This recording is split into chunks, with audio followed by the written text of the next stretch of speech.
In today's video, I'm going to teach you how to change grid lines on Wix. If you've ever felt limited by the default lines in the editor or wished you could place your own visual guides exactly where you need them, this walkthrough is for you. By the end, you'll know how to hide the built-in grid lines, turn on rulers, and create clean, custom guides that make your layout more precise and your workflow faster. Start in the Wix editor and look toward the top menu bar. Open the Tools menu. This menu controls the visibility of helpful design aids, and it's the quickest way to declutter your canvas or add just the guidance you want. Keeping this panel in mind will help you toggle design helpers on and off as your project evolves. Inside Tools, locate the option labeled Grid Lines and uncheck it. This hides the default grid lines that Wix shows by default. Turning them off gives you a clean slate so you're not distracted by lines that don't match your layout goals. It's especially useful if you're aiming for a custom spacing system, a unique header height, or a tighter baseline rhythm across your sections.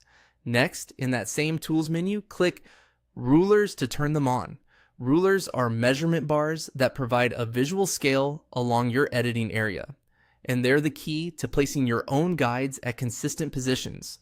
With rulers enabled, you'll have a reference for exact spacing, making it easier to maintain alignment from one section to the next. You'll now see a ruler appear at the top of your editor. It's a subtle bar with tick marks and numbers that indicate positions. Think of it as your measuring tape for the page. If your layout is complex, consider zooming in slightly so the marks are easier to read. Clear visibility here helps you place guides with confidence, especially when you're fine-tuning spacing for headings, images, or buttons. To create your own grid lines, simply click anywhere on the top ruler.